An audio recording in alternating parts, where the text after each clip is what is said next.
22-year-old musical genius Jacob Collier has reinvigorated serious interest in the world of music geeks like myself with his recent mention of negative harmony during his interview with June Lee. There's not a lot of info out there, so I decided to put this video together to help people and myself better understand the concept. So first, I've got to give some props out to June Lee, a music student at Indiana that has taken on the task of transcribing and notating Jacob Collier's music.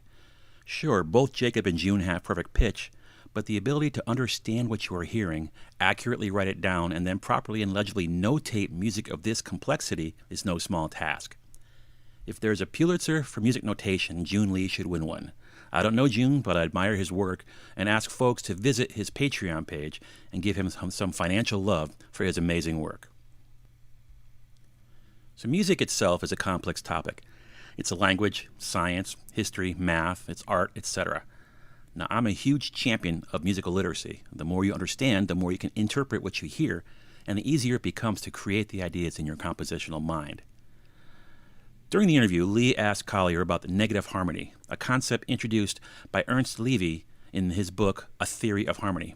I've not read the book yet, but once I do, I'll update this video if any changes need to be made. So to understand the concept, let's first talk about a couple of terms. In the world of math, we all know what negative means. The opposite of a positive value, a value before zero, positive 1 versus negative 1. Now, whether something is numerically positive or negative depends on its relation to the value of 0.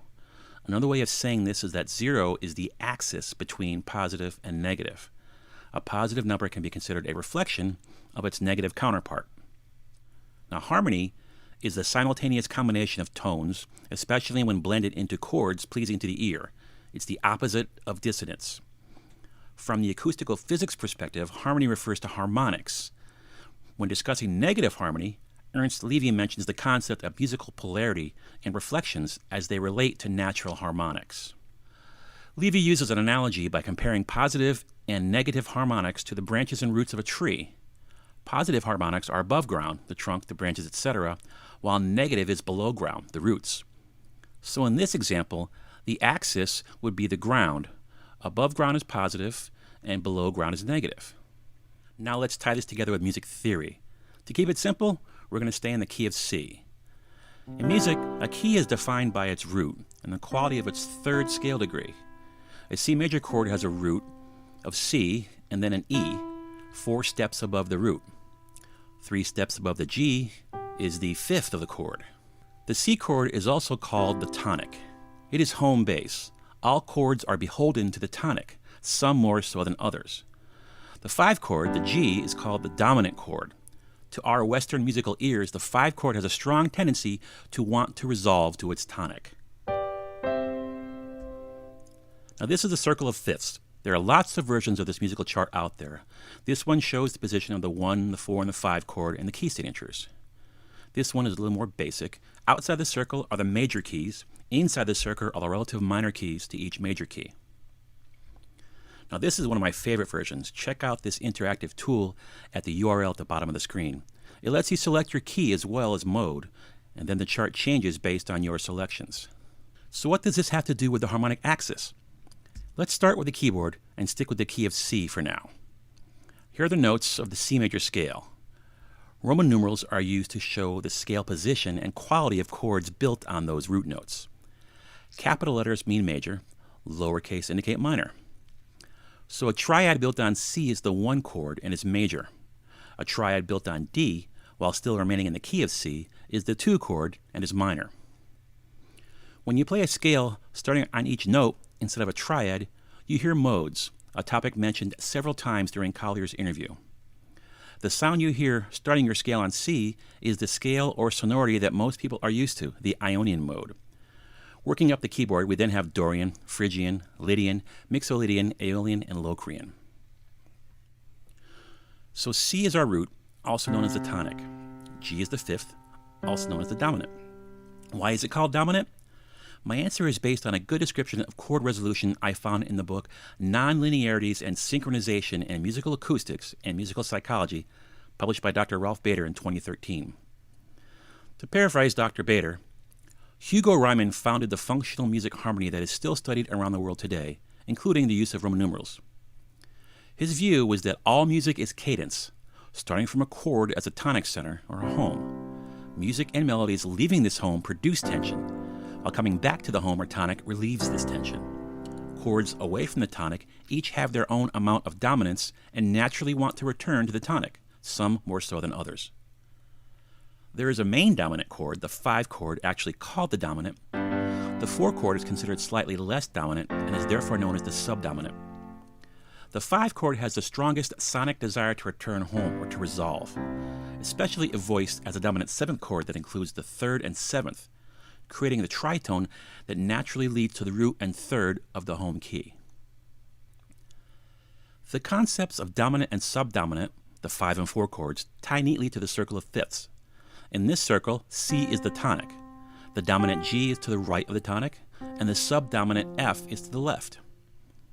The circle builds on fifths going clockwise, the major sounding side of the circle according to Collier, and it builds on fourths going counterclockwise, the minor sounding side of the circle according to Collier. Again, this isn't a scientific concept, it's just one of the many ways Jacob Collier hears music. Okay, back to our keyboard. So where is the harmonic axis that leads us to this interesting concept of negative harmony? According to Ernst Levy, the axis of harmony is the harmonic midpoint between the tonic and the dominant. So to find that midpoint, we simply move inward from the tonic and dominant on the keyboard. We get to the point where the voices will cross over or collide. In this example, it's the space between E flat and E. Now this is the part of the concept that some people have a hard time grasping. Levy says that the axis is between these notes. I interpret this to mean that we cannot have a note itself as the axis.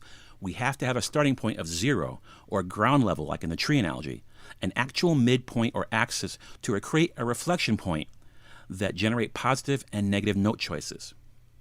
So according to Levy, notes above this axis are positive, below it is negative. This is where positive and negative harmony polarity come from, according to Levy's theory. Positive notes have a reflection on the other side of the axis. So here's another way of visualizing this axis. Here are all the notes from the tonic to the dominant. Our tonic is at the bottom, the dominant is at the top. As we've learned, the dominant has the strongest tendency to want to resolve back to its home base, the tonic. Now let's look at this from a science or math perspective. Middle C resonates at 261.63 Hertz. Its dominant resonates at 391 Hertz. The midpoint of the axis we are talking about is at 327.32 Hertz. But when you try to find that on the keyboard, you can't. It falls between E and E flat. So above this axis is our positive side. Below this axis is our negative side. Okay, so I think we've got the idea down now.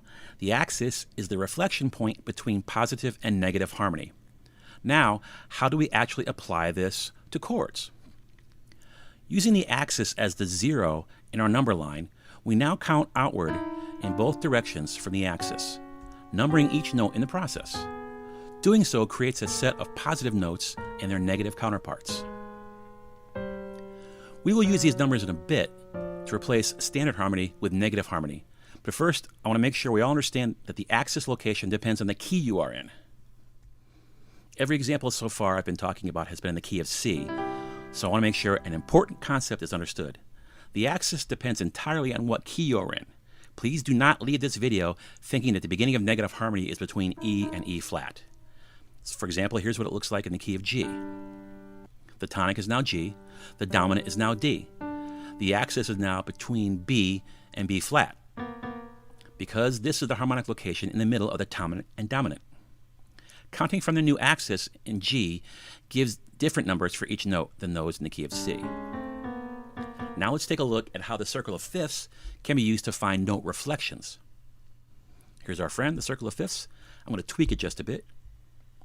I've rotated the circle a little bit counterclockwise so that the line between C and G is now perfectly vertical at the noon position on this dial. I've also renamed it the axis circle because this line happens to be exactly where the negative harmony axis is in the key of C. On the right is the positive, left is the negative, and our light and dark sides. Now let's put this tool to use and find some actual positive-negative note pairings. The axis is the midpoint between C and G, meaning that C and G are opposites. So by moving across the spectrum here horizontally, we find that the positive and negative notes are exactly opposite each other. D maps to F, A maps to B flat, E maps to E flat, B to A flat, and F sharp to D. And here's our axis. And here's our light and dark. Another way to view this positive-negative note pairings is to list all 12 notes while making the middle of that list the axis, like this. Here's the axis in the key of C. There's our tonic and dominant. And now we start pairing notes based on where they are in relation to the axis. E goes to E flat, F goes to D, F sharp to D flat, G to C, A flat to B, A to B. Hopefully one of these two chart formats makes sense to you. So now let's get to the harmony part of this theory. In the key of C, the C triad is the one chord. It's the first position in C in the C major scale. If we add the seventh note to the triad, we get C major 7 chords. They consist of the C, E, G, and B, the root, 3rd, 5th, and 7th of the chord. Now I'll slide our C major 7 chord over to the right to put it on the positive side of our axis. The negative side is on the left.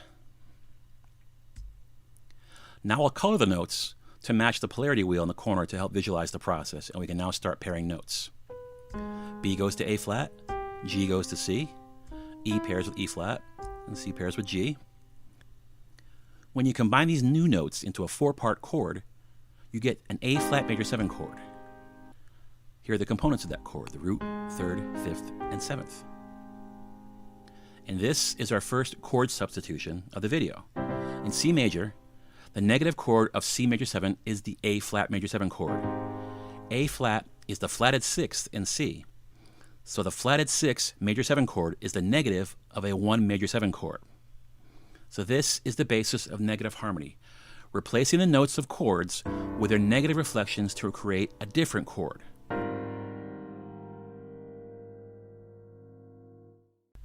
Here are the 7 chords based on the C major scale.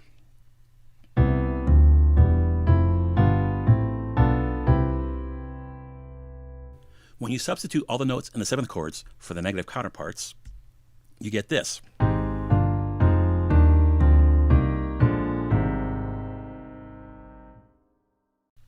Here's something that reinforces the idea that we are working with negative harmony, sort of like a parallel universe.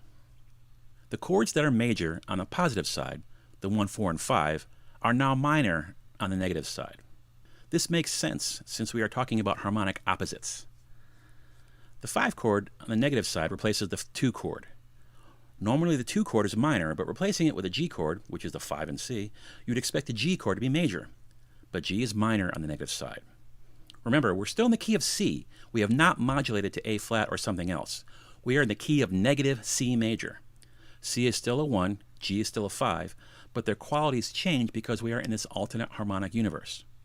And for me, the bottom row of this table is the most useful when it comes to musical application of the concepts. So this top table is C major in yellow and its negative counterpart in blue directly below. The bottom table can be applied to all major keys. Just replace the Roman numeral chord in the yellow with a chord directly below it in the blue row. Now, an important thing to keep in mind is that the substitutions shown here only work for the diatonic chords in a key. If you alter a chord, perhaps you make your 2 chord dominant instead of minor in order to emphasize moving to your 5, you will need to adjust the voicing to account for the F sharp you've added to your normally minor 2D chord.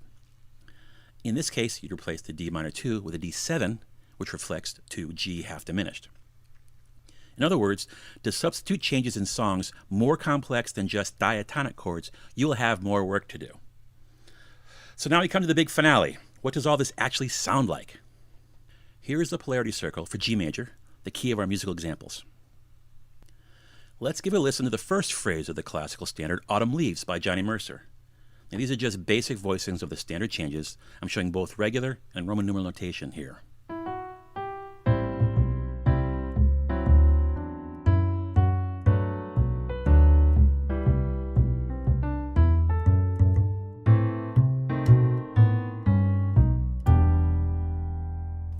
Now let's substitute the standard positive polarity changes for their negative counterparts.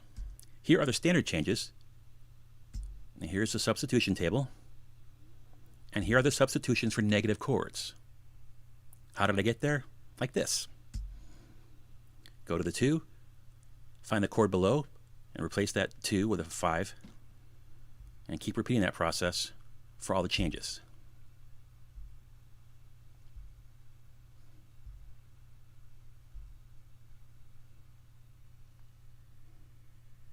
Now let's give it a listen.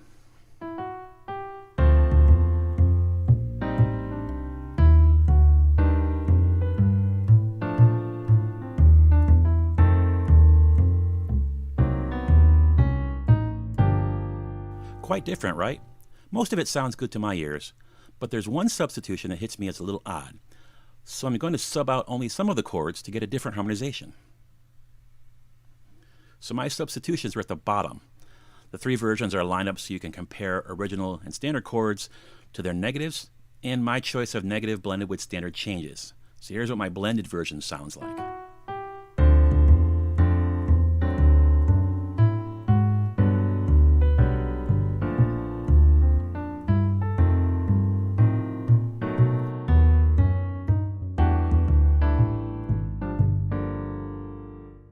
So I think that sounds better. So let's take a look at what's happening in my version of the chord progression. The blue highlights are the negative chords that I substituted in place of the standard changes. So here, we're going from D minor to D7. That's just a minor to major change, nothing radical. From D7 to G, we've got a typical 5-to-1 motion, very pleasing to the ear. Now this change is the most direct or jarring to me. Movement of a minor third like this is a very abrupt movement. Now, John Coltrane used major thirds as the basis of what we now call Coltrane changes. Minor third movement implies a more diminished feel, and I've got to research why this works. So we have B flat to F, which is 1 to 5. F7 to B7, that's just a tritone substitution. Then B to E is just a 5-to-1. Then here's that minor third movement again. It's kind of jarring. Maybe that's the point of negative harmony. It's not always incredibly perfect sounding, but I think it's pretty cool nonetheless. That being said, folks, you've reached the end of the video, so go forth and harmonize. And be sure to use your new powers only for good. Also, please consider making a donation to June Lee's Patreon page. His transcriptions of Jacob's music are very, very impressive.